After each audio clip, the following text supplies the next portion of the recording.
What do you think of this heater, kitty? Look, it's like 3 times as big as you. Look what I drug out of the garbage dump yesterday. Man, I'm thinking 50s. Especially with a name like Hydromatic. I mean, what is this, a humidifier? See, it's got a fan in the back here. So it's a fan-forced radiant heater. Well, this seemed to be a common heater back in the day. Back then they were like, man, we ain't fooling around. We're making best of both worlds with this stuff. Anyways, somebody deemed it unsafe for whatever reason and cut the cord. Classic. This heater also suffers from cut cord syndrome. I wonder if that'd be the year. Only somebody who's an expert on date codes would know that. And I'm not sure if this would have been on it from the day it was bought. I'm sure it is, because it looks like it's very professionally done. It almost seems to have like a wallpaper stuff on it. Kind of see it better over here. Wallpaper on a heater? I've seen it all now. Well, I mean, obviously it's not wallpaper. I'd like to think it's some sort of flame retardant stuff. This seems to be a thermostat or something. Wonder what kind of knob it had on there. I guess let's get this thing apart. Well, I guess we're going to start with all the circled screws. Wonder why somebody circled them. Almost as if this heater was used in some sort of repair class or something.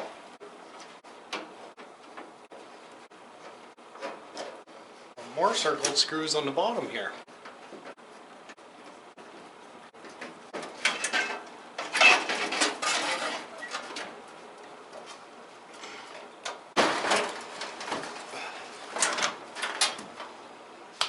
Oh, that's not awkward at all. Well, that was a thermostat.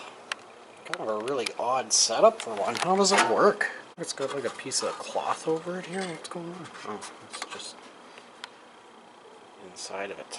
Must have some sort of pivoting device in there, and then it just turns on the thermostat. There, yeah, it's working. You can see it moving there. There's our tip over safety switch. That's actually pretty cool that it has something like that. Closer look at the elements.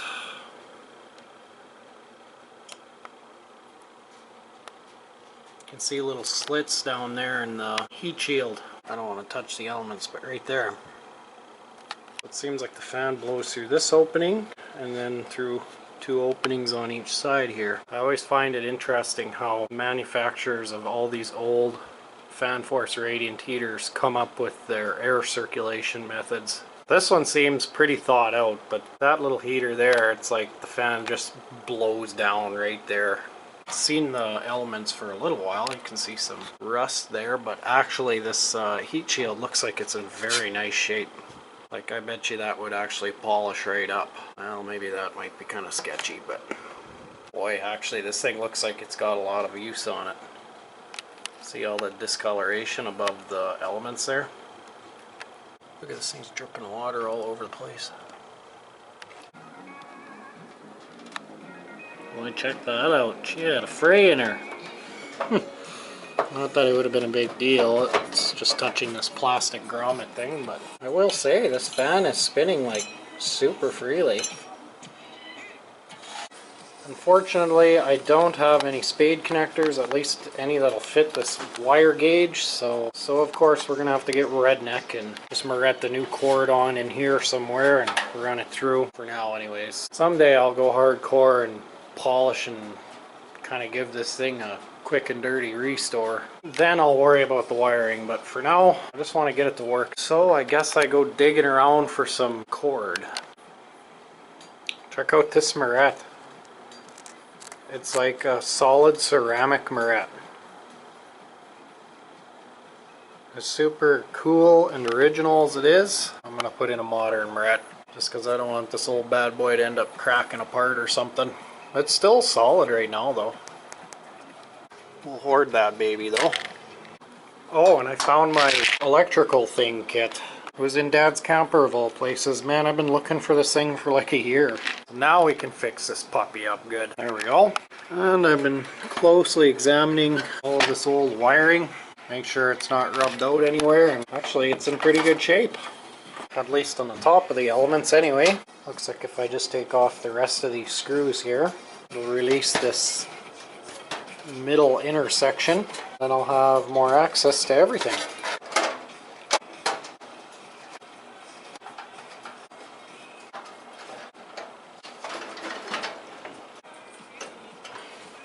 See, those connections don't look terrible, but I'll give them a quick sanding anyway.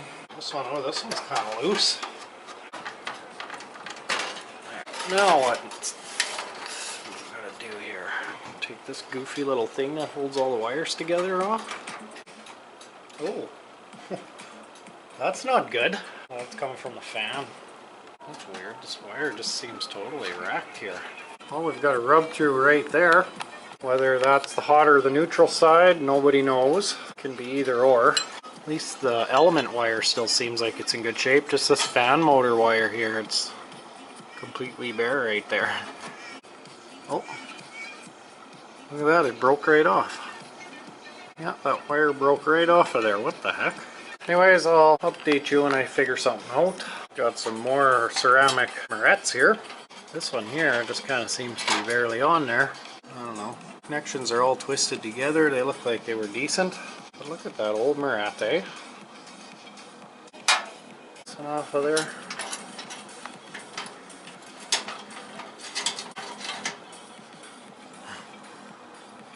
That connection must have been getting hot. I think that's aluminum, isn't it? It is. Oh, so it probably started corroding a little bit. This wire seems fine. Didn't look like it was getting hot though. No wonder this fell apart. Although I got her restripped and the wire's still in good shape. I checked down here. It looked like there was spare wires down there, but it wasn't. So right on. Okay, I just noticed this on this other wire. I decided to strip it to some fresh wire on the fan motor here. This cloth style insulation peeled back a bit when I was stripping it, and the wire actually seems to have a very thin sleeve around it. I don't know what it is, if it's plastic or... Well, for poops and giggles, let's just plug this fan into straight power and see how powerful it is.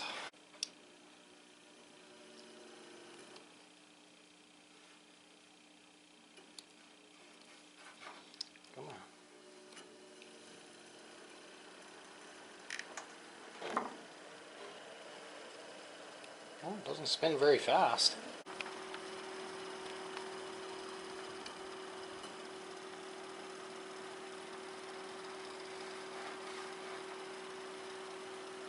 It seems to function. There's lots of oil in the bearings. You can even see it glistening down in there. Guess we don't have to oil it.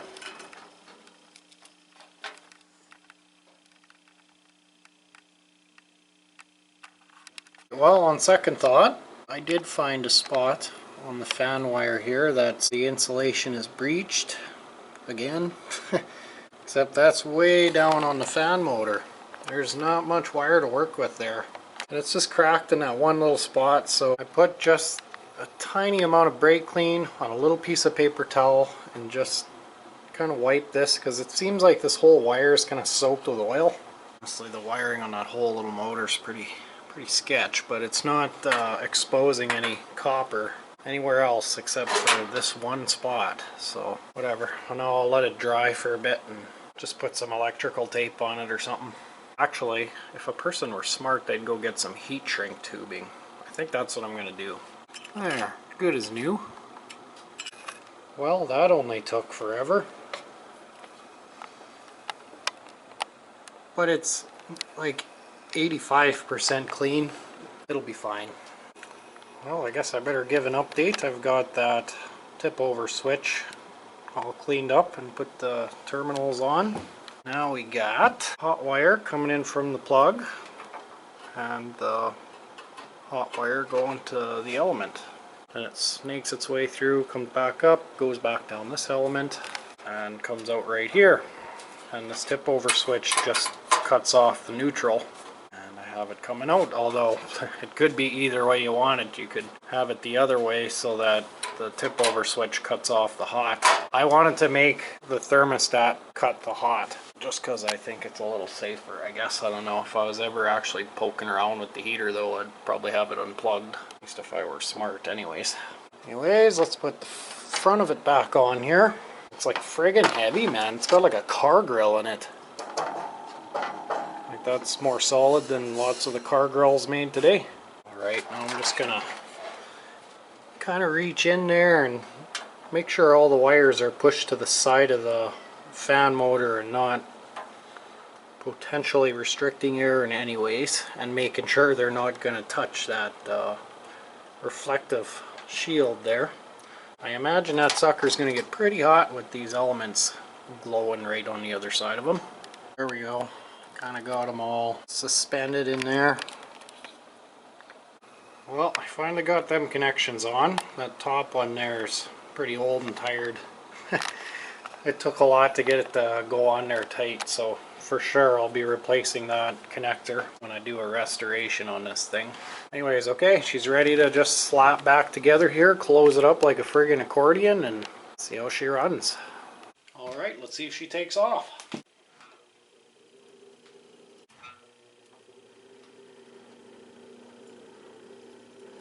Look at that, she fires up.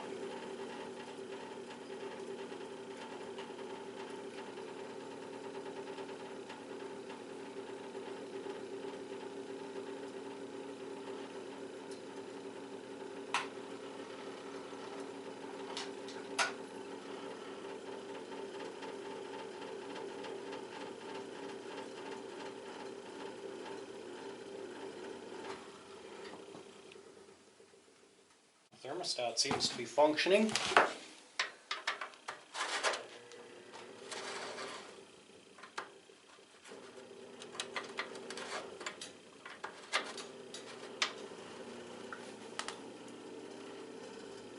You can feel the air pumping out of it. Nice radiant heat.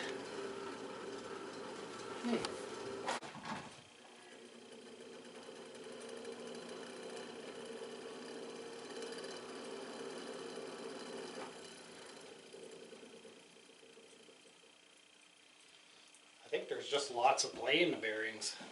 I'm gonna go get my power meter. Oh, looks like the old voltage is doing pretty good tonight. Okay, amperage, actually it says 1350 watts, so let's see if it pulls that.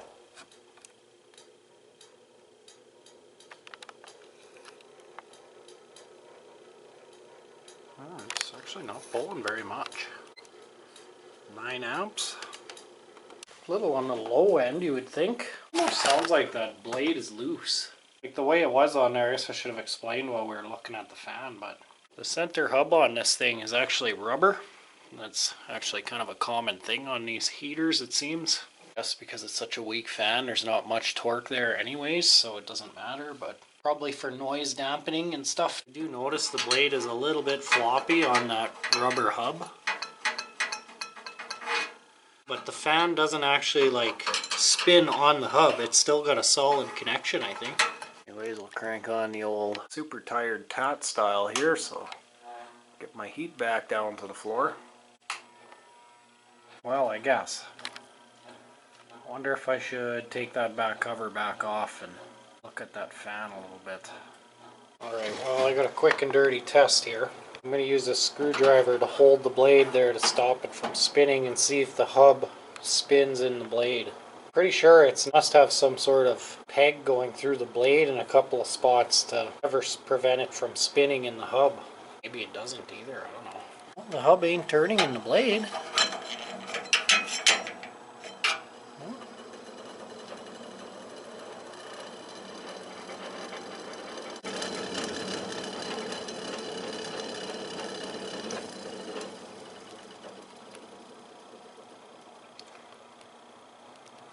I guess all that noise is probably just a combination of that blade being a little bit loose on that rubber hub and some play in the bearings. Funny, it wasn't sticky at all even when I first got this thing. Just turned like butter. I guess if they're really dry they can turn pretty easy too. They don't always have to be locked up when the bearings are dry.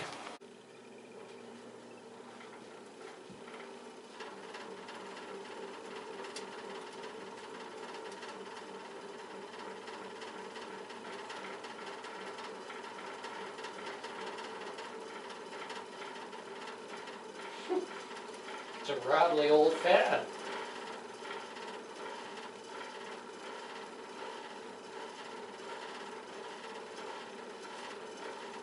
To be honest, those elements don't really glow that bright.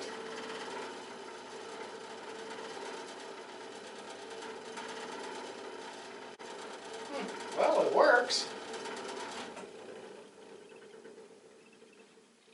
So if you made it to the end of the video, you are a champ, and thank you for watching. I will say this fan is spinning perfectly freely, if I can find it here.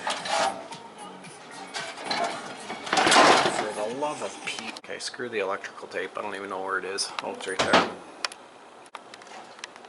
Hey kitty, what, do you want to go back to the house? Hey, you sick of being in here now? Do you want to go to the house? Okay, come on now. Hey? Okay. When I do a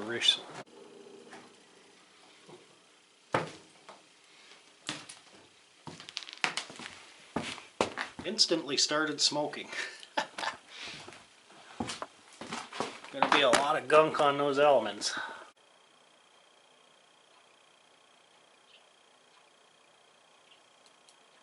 Oh, I screwed it all up. Oh, that's okay. I think it's good enough.